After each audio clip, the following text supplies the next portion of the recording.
The air on the 37th floor penthouse always tasted the same. A sterile cocktail of lemon-scented floor polish, cooled, recycled oxygen, and the metallic tang of unspoken anxiety. I'd spent 15 years adapting my very cells to this environment, learning to sense the invisible currents of power that coursed through the veins of Goliath's strategic partners, like high-voltage electricity.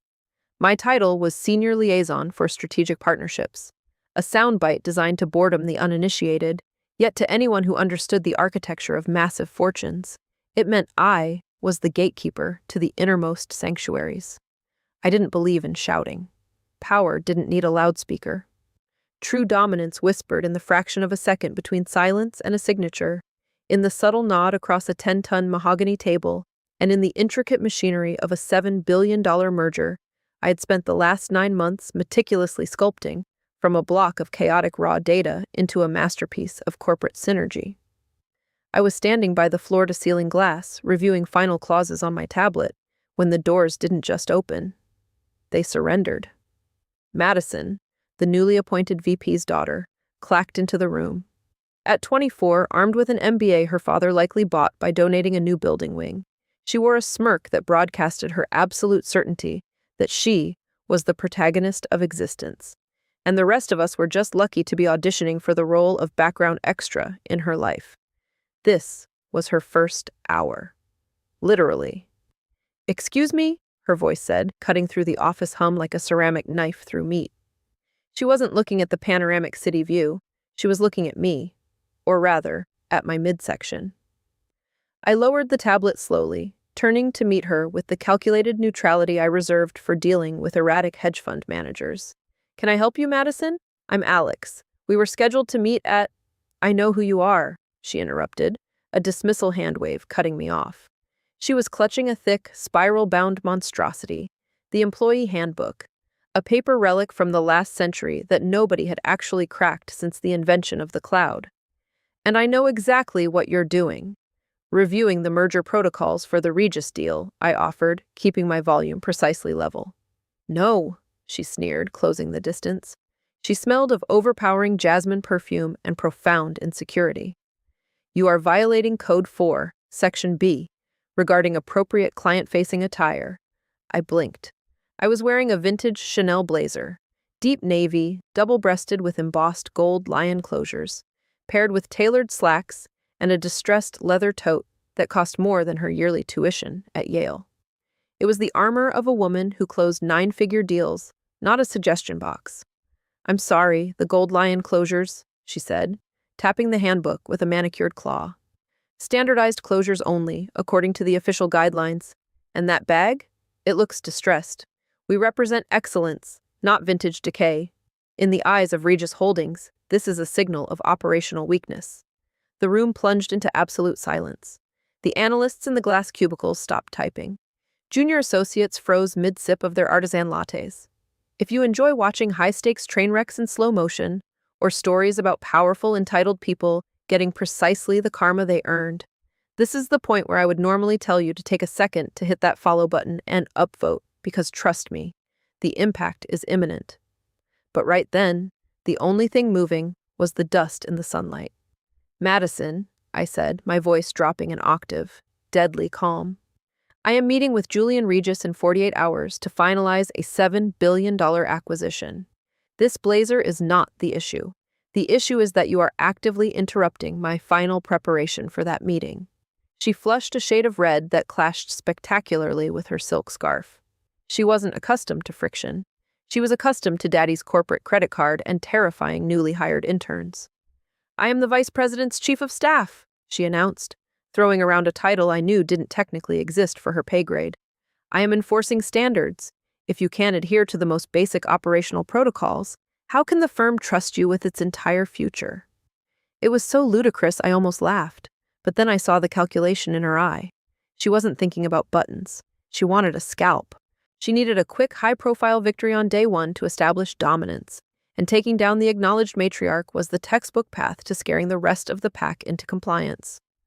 "Go home, change, write a formal apology to HR for the protocol infraction before you set foot in this building again," she commanded, crossing her arms with finality that only the profoundly misinformed can truly master. I looked at her, really looked at her. I saw the slight tremor in her hands, the devastating need for validation. I also saw a complete, catastrophic lack of understanding for the complexity of my work. "No," I said simply. "Excuse me." "No," I repeated. "I have work to do." I turned my back on her and faced the window, bringing the tablet up to eye level. "You're fired!" she shrieked. The words hung in the air, heavy and preposterous. I turned slowly. She was panting slightly, eyes wide, looking around for validation, realizing she had committed, pulled the trigger in front of an audience. "You cannot be serious," I said, my tone analyzing, not pleading. "I am your superior by proxy, and you are insubordinate," she yelled, her voice beginning to crack. "Pack your things. Security will escort you out now." I looked at the terrified faces of the analysts outside the glass partition. I looked at the $7 billion contract on my tablet, and then a strange cold clarity washed over me. I didn't feel rage. I didn't feel sorrow. I felt an exquisite, terrifying sense of relief. "Okay," I said. Madison blinked, bracing for a fight, for pleading, for some kind of dramatic capitulation. "Okay," I said, snapping the cover of my tablet shut with a satisfying click. "Standards are paramount. I'll pack my things immediately." I didn't wait for her to process her own victory. I walked straight past her, my shoulder brushing hers, and headed for my office. She thought she had just executed a masterful power move. She had no idea she had just activated a silent countdown on a weapon that wouldn't detonate for 48 hours. She had just fired the only human being in the hemisphere who held the true decryption protocols for the entire Regis family legacy, and knew the hidden mechanisms for the main properties that formed the cornerstone of the deal. As I walked down the main corridor, I didn't look back, but I could feel her eyes drilling into my spine, confused by my easy compliance, perhaps already beginning to wonder why the kill felt so empty. My office was a sanctuary of controlled chaos. Unlike the sterile minimalism of the public spaces, my desk was a landscape of stacked dossiers, legal pads filled with detailed shorthand only I could decipher, and a custom leather-bound Rolodex that was, quite ironically, the most valuable object in the entire structure. Cassidy likely assumed everything was digitized, but in the world of true power and high-stakes mergers, the real deals were made on personal cell numbers written on the back of napkin corners and business cards preserved in leather folders. I didn't rush. Rushing implies panic, guilt. I had neither. I opened my drawers with the slow precision of a bomb disposal technician. First, the personal items. The framed photo of my father, who taught me that integrity is expensive, but desperation costs everything. The heavy, unique crystal paperweight Julian Regis had given me after we closed the Tokyo acquisition 5 years ago. And then, the Rolodex. I dropped it into my distressed leather tote. It landed with a heavy, satisfying thud. I could see my assistant, Mia, hovering in the doorway. She was pale, her hands twisting a tissue into confetti. "Emily," she whispered, as if speaking too loud might summon a demonic entity. "Is it true? Did she actually?" "It's true, Mia," I said, keeping my voice soft, calm. I picked up a thick stack of files, the preliminary due diligence for the entire Regis merger, and held them for a second, weighing them. These were the company's copies. Technically, they belonged here.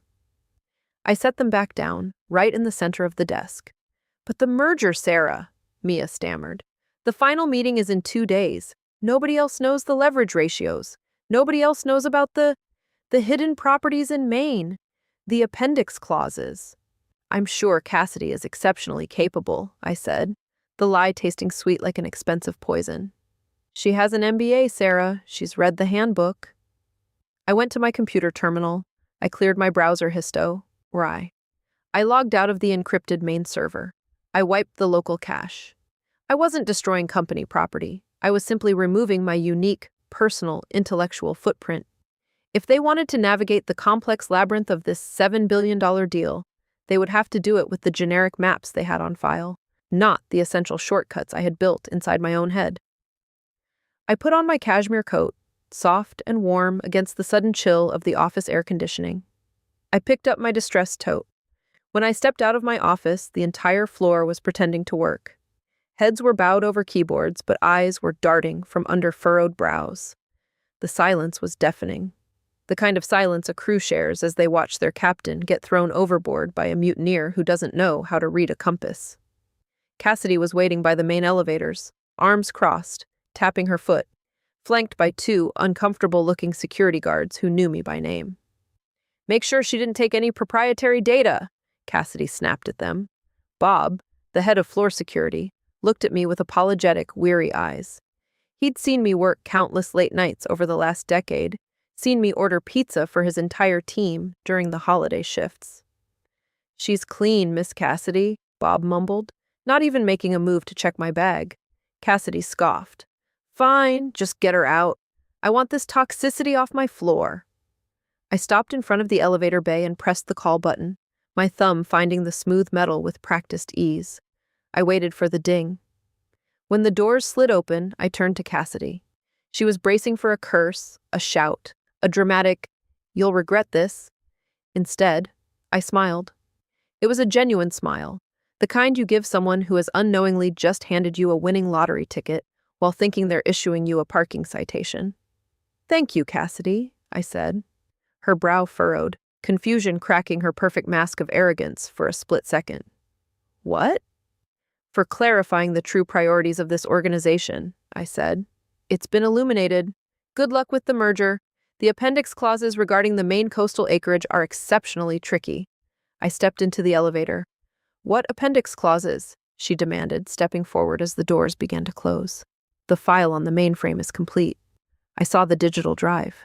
"Digital drives can be so impersonal," I said softly, the elevator's mechanisms beginning to hum.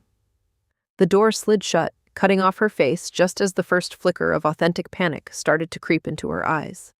As the elevator descended, gravity pulled at my stomach, but my spirit felt like it was finally catching fire. I checked my watch. 10:15 a.m. By noon, the legal department would be asking desperate questions about the Montana property and the keyman clause. By 2 p.m., the partners would be profoundly confused and unable to reach Julian Regis. By tomorrow morning, the massive hemorrhage would truly begin. I walked out of the building and into the bright, blinding sunshine of the bustling city. I didn't hail a taxi. I walked 2 blocks to a quiet, unassuming cafe called the Copper Kettle. I ordered a double espresso and sat by the window. I took my phone out of my bag and deliberately turned it off. Let them sit in the profound silence I had just curated for them. I spent the afternoon at an art gallery staring at abstract expressionist paintings, chaos contained within perfect frames, and feeling a profound sense of kinship. It was truly amazing how much exquisite detail you missed in the world when you were busy carrying the weight of a multi-billion-dollar corporation on your shoulders. For the first time in a decade, I noticed the texture of the paint, the intricate brush strokes, the sacred silence.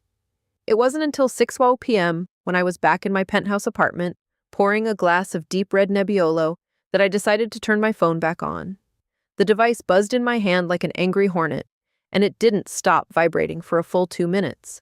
The screen lit up with a cascade of notifications, a digital avalanche of sheer regret. 14 missed calls from office landlines. Mia, 3 missed calls from the HR director. 5 missed calls from unknown, high-priority numbers. And 27 new emails. I took a slow sip of my wine, savoring the complex tannins, and began scrolling through the messages. Mia, 11:30 a.m. "Alex, the head of legal just came down. They're demanding to know who authorized your termination. Cassidy is locked in her office." Mia, 12:45 p.m. "The partners from Regis Holdings tried to call you directly, multiple times." Cassidy intercepted the call. It did not go well. She told them you were no longer a cultural fit for the new direction. There was a lot of yelling.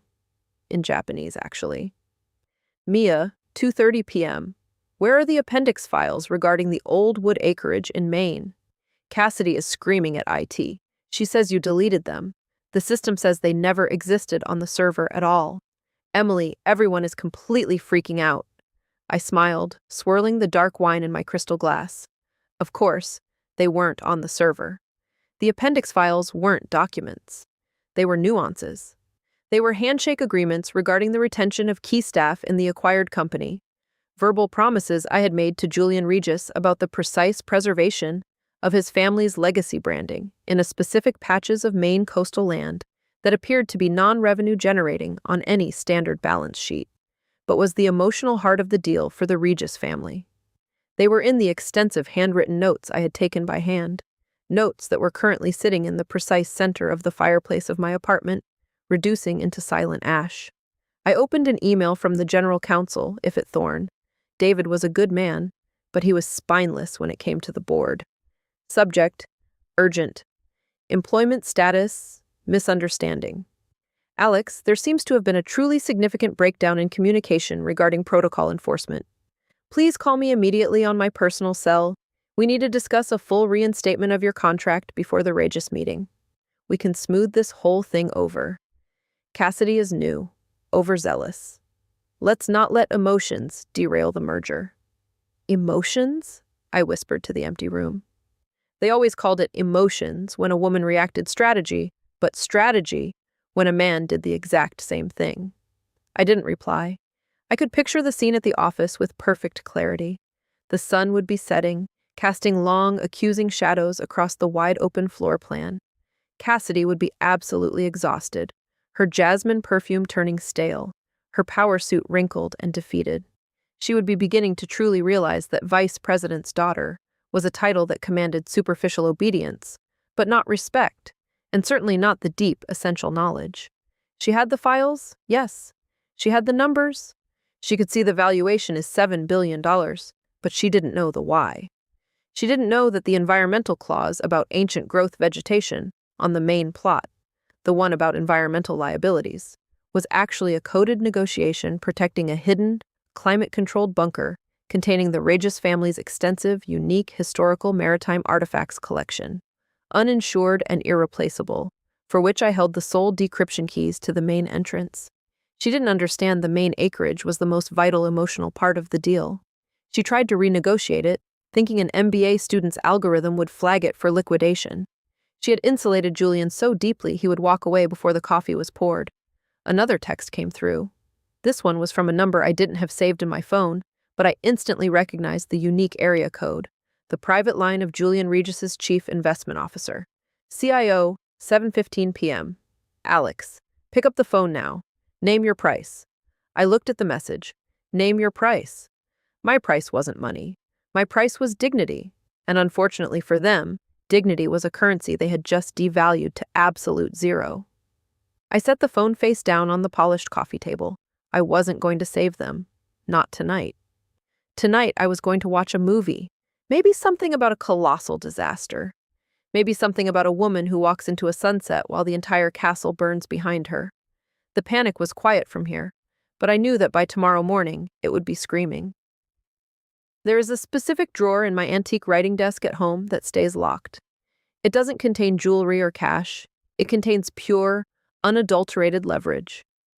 I walked over to the desk in the corner of my living room and pulled a small brass key from underneath a decorative succulent, the lock clicking with a heavy mechanical satisfaction. Inside, resting on a velvet lining, was a single, leather-bound folder.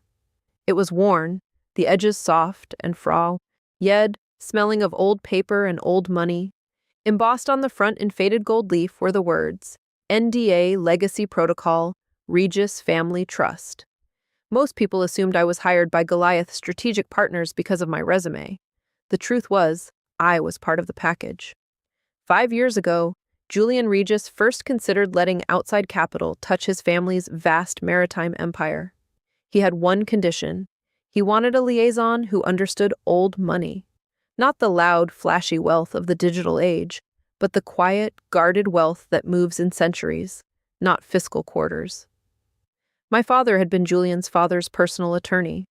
I grew up playing hide-and-seek in the library of the Regis estate, while the men smoked expensive cigars and discussed multi-generational trust funds. I wasn't just an employee. I was the bridge, the trusted translator between the cold, predatory capitalism of my current firm and the feudal loyalty of the Regis family.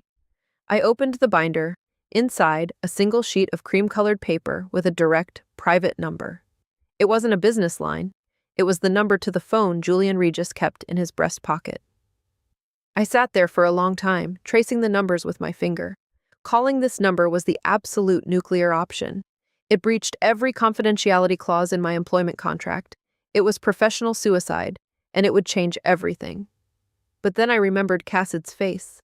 I remembered the way she looked at my vintage Chanel blazer, like it was a contagious infection. I remembered the sheer smugness of her firing me in front of the people I had mentored. I picked up my cell phone and dialed the number. It rang precisely twice. "This is Julian." The voice was deep, gravelly, and instantly familiar. "It's Alex," I said. There was a long pause, a shift in the airwaves. I thought we were in a quiet period until the signing on Friday. "We were," I said, keeping my voice perfectly steady. "But the parameters have changed." "Changed? How?" The warmth immediately drained from his voice, replaced by the razor-steel edge of a man who owned entire shipping fleets. "I've been terminated," I said. The silence on the other end was absolute, lasting so long I thought the call had dropped. "Terminated?" he repeated, the word sounding foreign in his mouth. "By whom? The board? The SEC found something?" "No," I said. "By the new vice president's chief of staff. A dress code violation regarding gold closures, and a fundamental misalignment of culture." "A dress code violation?" Julian said flatly, the absurdity landing like a physical punch. "Yes, and with me gone, there is nobody to handle the unique access protocols for the coastal bunker in Maine," I said. "Cassidy, the new chief of staff, believes the standard files on the mainframe will suffice for the due diligence process." I heard a sound that might have been a laugh, or might have been a low growl. "Those files list the main plot as non-revenue generating acreage. The standard automated systems will flag it for immediate liquidation within 6 months. Without your addendum, Alex, and without you controlling the sole decryption keys to the maritime collection vault beneath it, the collection will be completely exposed." "Correct," I said. "So they fired the only person who knows where the family secrets are buried, and they did it precisely 48 hours before the biggest merger in their collective history." "That appears to be the situation. Emily," Julian said, his voice dropping to a conspiratorial whisper that felt warmer than any offer of reinstatement I'd received. "Are you free for breakfast tomorrow?" "Unemployed, Julian. I'm free all day." "Good. Meet me at the Imperial Hotel, 8 a.m. And Emily? Don't sign anything with them. Not a severance package, not an NDA extension, nothing." "I wouldn't dream of it." I hung up the phone, my heart pounding a slow, heavy drum in my chest. I had just crossed the Rubicon. I wasn't just a fired employee anymore. I was an active combatant in a war they didn't even know I had declared. I closed the leather binder and locked the drawer. The apartment felt different now. It wasn't a refuge anymore. It was a war room. The Imperial Hotel serves breakfast with the kind of hushed efficiency that makes you feel like you're plotting a coup, which, in a way, we were. Julian Regis looked exactly as he always did, immaculate in a tailored gray suit, silver hair swept back, eyes that had seen everything and was impressed by none of it. We didn't discuss the weather. We didn't discuss the menu. "They called my team this morning," Julian said, buttering a piece of artisanal toast with surgical precision. "Oh?" I sipped my Earl Grey tea. "Yes, a woman named Cassidy." She sounded profoundly breathless. Julian paused, a flicker of genuine amusement dancing in his cold eyes. "She told my lead counsel that you were unavailable due to a sudden, unspecified medical emergency. She said you were hospitalized with severe exhaustion, but had fully briefed her on all deal protocols and nuances." I set my cup down with a sharp clink. The sheer audacity was breathtaking. It wasn't just a lie. It was a verifiable, dangerous lie. If I was sick, the entire $7 billion deal could be delayed legally on medical grounds. If I was fired, the unique keyman clause in the contract, which stated that key personnel changes must be disclosed immediately, would trigger a voiding of the exclusivity agreement, meaning Julian could walk away to competitors without penalty. "She's trying to buy time," I said. "She's assuming if she can just get you into the room, she can charm her way through the appendix clauses." "She thinks I'm an idiot," Julian corrected. "She thinks I'm a massive checkbook with legs." He wiped his mouth with a crisp linen napkin. "My assistant, James, did a little digging. Apparently, HR is currently in a high-stakes standoff with this Cassidy. The board wasn't notified of your termination until this morning. The CFO is reportedly throwing staplers. That sounds precisely like him, I noted. Here is the situation, Emily. Julian leaned in. I don't do business with amateurs, and I certainly don't do business with liars. The merger with Goliath Strategic Partners is dead. I'm going to kill it. But he let the word hang there, vibrating in the cool air between us. But I still need to sell, and I still need you to run the entire transition. He reached into his expensive briefcase and pulled out a thick, official-looking document. It wasn't a merger agreement. It was a consultancy contract. My holding company, Regis Holdings, is looking for a director of strategic acquisitions. The salary is precisely double what you were making at your former firm. The equity is significant, and the very first assignment is to find a new, competent buyer for my family's empire. I looked at the contract. It wasn't just employment. It was freedom. It was power. It was the ultimate poetic revenge. There's just one thing, Julian added, a genuine shark-like grin spreading across his face. I haven't killed the deal at your old office yet. The final meeting is still scheduled for tomorrow at 9 a.m. Why not? Because I want to see her face when she tries to explain why the hospitalized liaison is sitting on the other side of the table. I felt a cold shiver of intense anticipation. Want me to come to the meeting? No. Julian shook his head. I want you to be in the lobby. I want you to be the very last thing she sees before her career evaporates into the atmosphere. I'll handle the meeting. You just handle the exit. My phone buzzed again on the table. It was an automated alert from the main Goliath server. My access credentials had been officially and finally revoked. But then, a second alert, a news notification. Rumors swirl. Goliath-Regis merger facing significant procedural delays as key executive rumored to exit. The leak had sprung. The sharks were already circling. I accept, I said to Julian, picking up the pen. Good, he said. Now finish your eggs. You're going to need your strength. Watching an empire crumble, exhausting work. Later that afternoon, I walked past Sterling Hart Building. I stayed on other side of street, hidden behind oversized sunglasses, could see activity on 42nd floor. Through glass walls, figures pacing, lights blazing. It looked like ant colony that had just been kicked. I checked my email on my personal phone. There was one last desperate message from Cassidy herself. Emily, please call me. We can fix this. I didn't mean it. It was stress reaction. My father is asking questions. Please. I deleted it. There are no takebacks in the big leagues. Cassidy. You read the handbook, should have read the room. The morning of the final doomed meeting, the sky was a bruised purple, threatening a monsoon. It matched the mood I imagined was permeating the executive penthouse suite across the Satsi. Treat. I sat in a corner booth of a bustling coffee shop directly opposite the main entrance of the Goliath Tower. It was 8:30 a.m. The final meeting was scheduled for 9. I wasn't alone. James, Julian's personal assistant, a man who looked like he was carved out of marble and dressed exclusively by Tom Ford, sat across from me. We had a stack of documents on the table. They were the onboarding papers for my new role at Regis Holdings. Julian is en route, James said, checking his watch with a click. He is currently precisely 5 minutes away. He asked me to ensure you were visible. Visible? I asked. To the tower. James gestured discreetly toward the monolithic glass skyscraper across the street. I looked up. The floor-to-ceiling windows of the expansive lobby were perfectly clear.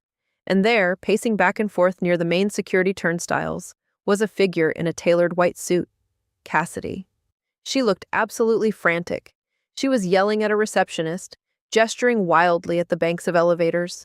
She was clearly trying to ensure everything was perfect for Julian's arrival. She wanted to look like the grand gatekeeper. Then she stopped. She looked out the main window, scanning the street with a frantic gaze. Then her eyes locked onto the coffee shop.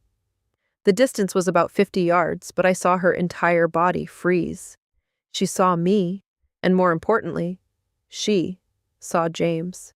She knew James. Everyone in the upper echelon knew James. He was the ultimate harbinger of Julian Regis. And he was sitting with me, laughing, handing me a pen. I saw Cassidy press her frantic face against the glass. Her mouth opened. She grabbed her phone and started dialing. My phone remained silent. I had blocked her number an hour ago. She sees us, I said, taking a slow sip of my cappuccino. Excellent, James said, without even turning around. Let her sweat. Panic always makes people sloppy, and Julian hates sloppy. I watched her crumble in real time. She turned to the receptionist, pointing at us with a manic energy, likely screaming something absurd about corporate spies or sabotage. The receptionist just shook her head, looking genuinely terrified. Cassidy spun around, running toward the elevators, likely rushing back up to the penthouse to warn. Well, to warn who? Her father? The board? What could she say? The woman I fired for wearing the wrong buttons is currently having coffee with the buyer's right-hand man. It was an admission of catastrophic failure. She's running back upstairs, I reported. James nodded. She's going to try to intercept the entire narrative. Too late. The narrative left the building yesterday with your box of personal effects. James gathered the papers. You're officially signed, Alex. Welcome to the family. Now, per Julian's instructions, are to wait here for exactly 20 minutes. Then cross the street and enter the lobby. Just stand there, be the ghost at the feast. And Julian? He's pulling up now. I looked out the window. A sleek black town car glided to the curb directly in front of the tower. The driver opened the door and Julian Regis stepped out. He buttoned his expensive jacket, checked his unique cufflinks, and looked up at the entire building with the cool expression of a demolition expert examining a condemned structure. He didn't even glance toward the coffee shop. He walked straight into the lion's den. Showtime, James whispered. I watched Julian enter the revolving doors. I knew exactly what was about to happen. Cassidy would be scrambling down from the penthouse, out of breath, sweaty, trying to compose herself into a facade of calm authority. She would meet him with a verifiable lie, and he would meet her with the absolute truth. I waited 1 minute, 5 minutes, 10. The rain started to fall, blurring the glass, turning the world into a watercolor painting of gray and steel. But I saw everything clearly. I paid for the coffee. I checked my reflection in the window, my blazer perfect, my distressed tote bag firmly on my shoulder. It was time to go say hello. The lobby of the Goliath Strategic Partners building was designed to intimidate. Built of 3 stories of expansive marble, a massive waterfall that likely cost more than my entire college tuition, and acoustics that amplified every single footstep into a theatrical announcement. I pushed through the revolving doors, and the collective sound of the waterfall washed over me, cool air hitting my face. The scene in the ball center played out like a tableau vivant. Julian Regis was standing in the precise center of the atrium near the security turnstiles. He wasn't moving toward the elevators. He was standing like a monolithic statue. Cassidy was there. She must have sprinted down the service stairs because she was slightly disheveled, her white suit looking less power and more pure panic. She was flanked by the CFO and the general counsel, who both looked like they wanted to become invisible. I walked quietly across the polished marble floor, my heels clicking a rhythmic, steady sound that cut through the white noise of the water. I stopped about 20 feet away, close enough to hear, far enough to watch the inevitable impact. Unforeseen complications, Cassidy was saying, her voice shrill and bouncing off the hard marble surfaces. But as I said, Emily is indisposed. She's in the hospital. I don't want to worry you with the graphic details, Mr. Regis. Julian stared at her. He didn't blink. In the hospital, he repeated, his voice not loud, but carrying an immensity of weight. Yes. Cassidy nodded vigorously. Very sudden, but she briefed me fully, and I am ready to proceed with the final signing. Julian reached into his expensive pocket and pulled out his phone. He tapped the screen once, the light reflecting in his eyes. That's strange, Julian said, because I just received a text from her. She says the coffee across the street was excellent. Cassidy froze. The blood drained from her face so fast she looked like a wax figure. The CFO's head snapped up. What? The CFO croaked, his voice cracking. Julian turned slightly, scanning the entire lobby. His eyes landed on me. He didn't smile. He just offered a slight, imperceptible nod. Cassidy turned, seeing me standing there, perfectly healthy, calm, holding my tote bag, the hospitalized invalid. The silence that followed was heavy enough to crush a luxury car. She, Cassidy stammered, pointing a shaking finger at me. She's lying. She must have, I fired her! The truth vomited out of her before she could even stop it. The CFO turned on Cassidy, his eyes bulging with a terrifying realization. You did what? Julian looked back at Cassidy, his expression one of pure, unadulterated disgust. You told my legal team she was sick. You lied to me, to my board, and to your own partners. And you fired the project lead 48 hours before closing for... He looked me up and down. For what exactly? You violated dress code, Cassidy shrieked, desperate, cornered, like a trapped animal. Her buttons, her bag, it's in the handbook. Julian laughed. It was a dry, harsh, skeletal sound. You fired the architect of a $7 billion deal over buttons. He turned to the CFO. Is this the leadership I'm buying? Is this the profound judgment I'm investing in? Mr. Regis, please. The CFO stepped forward, hands raised, trying to salvage the unsalvageable. This is a profound misunderstanding. Cassidy is she's new. We can bring Emily back. We will reinstate her immediately with a bonus. Julian raised a hand, cutting him off with surgical efficiency. No. He turned back to me. Emily, are you currently employed by this company? I stepped forward, my voice clear and projecting. No, Mr. Regis. My employment was terminated for cause effective Tuesday morning. Then you have no authority to negotiate, Julian stated. None whatsoever. Julian turned back to the collective group. He looked at Cassidy, who was now trembling, tears finally welling in her eyes. Then there is absolutely no one here I trust to sign this paper. Julian signaled to James, who was standing by the door. The meeting is off. You can't, Cassidy screamed, Father will sue. We have term sheets contingent on due diligence and good faith, Marcus said, voice ice cold. You have demonstrated neither. Turned on heel. Good day. The moment the revolving door spun shut behind Julian Regis, the lobby exploded. It wasn't a physical explosion. The psychological blast wave was just as violent. The CFO Henderson survived 3 hostile takeovers. Federal audit turned on Cassidy face color of right plum. You fired her, Henderson roared. Acoustics of lobby amplified rage thunderclap. Fired liaison without consulting legal, without consulting board. Insubordinate Cassidy cried, shrinking back against security desk. Disrespectful, VP's chief of staff. Liability, Henderson shouted, spittle flying. Idea what you just... Did? $3 billion walking outdoor, stock price, pension, security guards looking at shoes, receptionists pretending type on dead keyboards. I stood observer to carnage. Cassidy looked wildly for ally. Eyes landed on me. Hate them toxic, but mixed with terrifying realization she had dug her own grave. This is your fault, screamed at me. You set me up. You planned this. I planned to wear a blazer, I said calmly, voice cutting through hysteria. You planned the rest, Cassidy. Henderson spun toward me. Emily, please ignore her. She suspended effective immediately, glared at Cassidy. Get out of my sight. Go to your father's office, wait there. Don't speak anyone. Tweet text. I will sue you personally for breach of fiduciary duty. Cassidy let out sob-jagged, ugly sound, ran toward elevators, heels clicking frantically on marble. Henderson took breath, composed himself, turning desperate plastic smile toward me. Emily. Okay, damage bad, but not irreversible. We can call Marcus back. We'll tell him fixed. You're retired. Senior VP 20% raise stock options. Just pick up phone, fix this. I looked at Henderson, worked 10 years, never asked about my family. Never once, thank you, saved quarters earnings with clever negotiation. Only cared now because ship sinking. Can't do that, Bob, I said. Why not? Name your number. Double it. Not about number, I said. Reached into tote bag distressed leather. Cassidy hated so much, pulled out sleek cream-colored envelope. What is that? Henderson asked.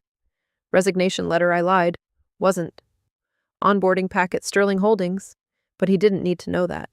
Rather, my formal acknowledgement of termination. You can't rehire me. Why? Because I've already accepted a new position. Henderson's face went slack. Who? Who could possibly hire you this fast? Client, I said. Realization hit him like physical blow. Staggered back step. You're working for Sterling as of this morning. I said, Director of Strategic Acquisitions, Bob, that if you want salvage any part of this deal, maybe sell off parts for scrap. You'll be negotiating with me. I checked my watch, but not today. Today, going to buy new blazer. This one, bad memories. Turned, walked toward exit. Behind me, heard Henderson shouting into phone calling. CEO calling lawyers, calling God, but nobody going to answer. Line dead. 3 days later, stock of Sterling Heart dropped 18%. Rumor mill churning out stories about internal management crises, failed leadership. Desperate bid stop bleeding board begged Marcus Sterling for one last meeting. Promised obstacles removed. Promised deal could be restructured. Begged him to come to table. Marcus agreed on one condition. Entire executive team, including vice president and daughter, had to be present to apologize. Boardroom packed, AC on full blast, but everyone's sweating. Cassidy sat far end of table looking small, white suit gone, replaced by drab gray dress. Father VP wouldn't even look at her. Doors opened, Marcus walked in, followed by James, then me. Walked in last. Wearing new suit, black sharp with gold buttons. Collective gasp went around room. Cassidy's head snapped up. Eyes went wide. We believed the CEO began voice shaking. This meeting discussed reinstatement of merger. Marcus sat down at head of table. Didn't open briefcase. Simply folded hands. I'm not here to merge, Arcus said. Here to make offer for assets at 30 cents on dollar. 30 cents? CFO shouted. That's robbery. We were at 3 billion. That was price when you had competent leadership, Marcus said calmly. Now, chaos. He gestured to me. Emily now advising me on true value of your portfolio. Without Montana transition, environmental risk, catastrophic. She tells me Tokyo partners have lost faith. She tells me, company hollow. Room turned to look at me. Betrayal in eyes palpable. Expected loyalty from person discarded. Emily, Cassie whispered, how could you? You worked here for 15 years. Looked at her. Didn't feel hate anymore. Felt pity. Child playing with matches, surprised house burned down. I did, I said. And for 15 years I followed the code. I dressed the part. I played the game. And you decided it wasn't enough. VP spoke up. We can fix this. Emily, come back. We'll fire Cassidy. We'll give you her job. Tell him sign original deal. Room held breath. This was it. Offer of redemption. Return to fold. Have my old life back, but with crown on my head.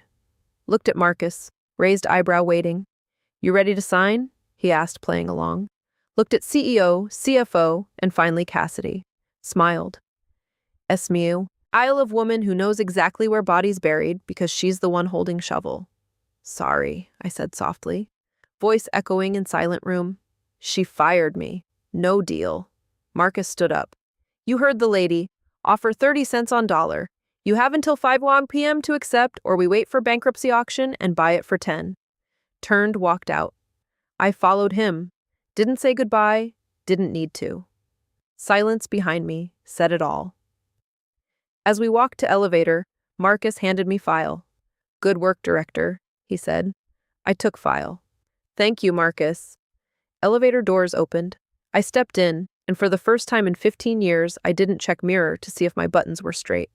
I knew they were perfect. Went down leaving wreckage on 42nd floor, and I finally truly exhaled. You're the real stars of corporate jungle. Thanks for watching. Hit subscribe, or I'll flick the switch on your old cubicle memories.